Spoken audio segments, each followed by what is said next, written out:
What's up, guys? In this video, I want to talk about loans.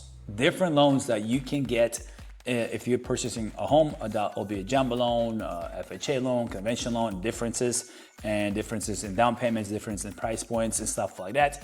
So stay tuned. I'm going to have one of my good friends, Matthew Suggs, and he's one of the lenders as well here locally in Southwest Florida.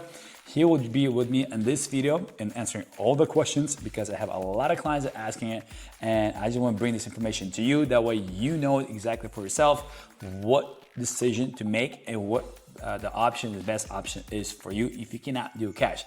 If you can do buy for cash, obviously there's other things that you can do. You can use a mortgage, buy something with the mortgage and use the cash and invest into, I don't know, Bitcoin or Robinhood, not Robinhood, what's the other one, the Dutch coins, right? But anyway, listen, stay to the end of this video because it's gonna be very educational, it's gonna be very awesome, it's gonna be very fun. And hopefully by the end of this video, you will know exactly for your next purchase, what kind of loan you're gonna use. Let's go.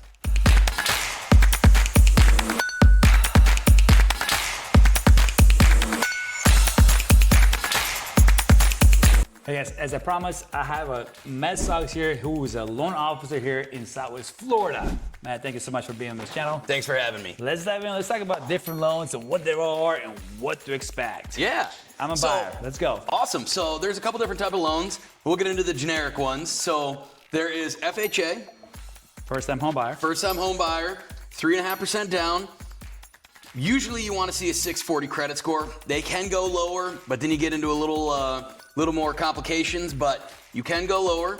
You'd like to see a 640, 3.5% down, and the loan limit in our area is 524,225. So 524,000, 225,000 for our area. Again, every area throughout the country is different, but that is a generic one where the debt to income ratio can be a little bit more lenient, things like that. Again, because it's geared toward that first-time home buyer.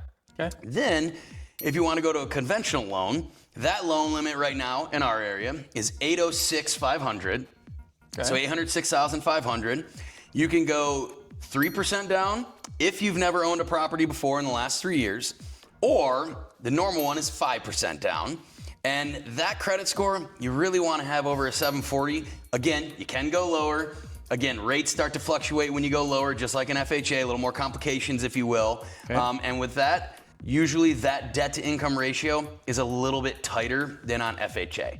And then the other side, if you want to go even higher, you're going to go jumbo. That's anything over that loan limit of the 806,500. And technically, really, you can go anywhere from 5% down all the way to 30% down. And usually when you put less down, that means the purchase price is less. As you put more down, the purchase price grows. Again, usually you want to see over that 740 credit score. It goes a little bit lower, a little more complications, if you will. And when I say complications, I don't mean anything crazy, but the guidelines get a little bit tighter, if you will, where you got to meet a little bit more. But again, those are basically the three generic loans from bottom to top. If you want to have a giant loan, you know, a lot of the guidelines around there are the same, but every person is different. So if you want to find out for yourself, I'd be glad to take a look at it. Alek would be glad to show you those homes that we get you pre-approved for, because everybody's scenario is very different. So quick question, what the rate, I mean, right now it's 2025. I don't know where you guys watching this video, but for example, 2025 right now, we're recording this video. What would the rates will be between the difference between the FHA, conventional, and jumbo? Yeah, usually. Would jumbo be higher or be the same price? So usually FHA is always going to be better, right? It's a government-backed loan. Okay. The whole point of it is to get the first-time home buyers in. So without getting specific and having to put all of the jargon in here, we're just going to say usually your FHA rates are always a little bit better. Now, that's not to say that they're always going to be better, but we'd like to see them be a little bit better than the other rates because, again, they're for first-time home buyers.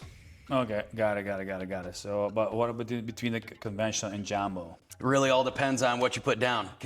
What you put down on the jumbo side where you're at. Again, the more you put down, usually it's a little bit more lenient. Okay. So again, it all depends on the purchase price and things like that when you get into that jumbo realm. So end of the day, what I'm hearing what you say is this, is basically get yourself pre-approved, get yourself, talk to a lender, be honest, transparent with them. Tell them everything what's going on, and that way you can come up with idea what kind of loan Exactly. is better and set it what it is. Yep. I Makes love sense. that you said be honest with your lender, because with pulling credit and having to get all the paperwork, we usually find out about everything. So we will always find out, and it's better to always be upfront about everything so that we can have a game plan going into the situation and into the pre-approval process for you, rather than finding out about it and talking about things and then having to backtrack and figure out another path.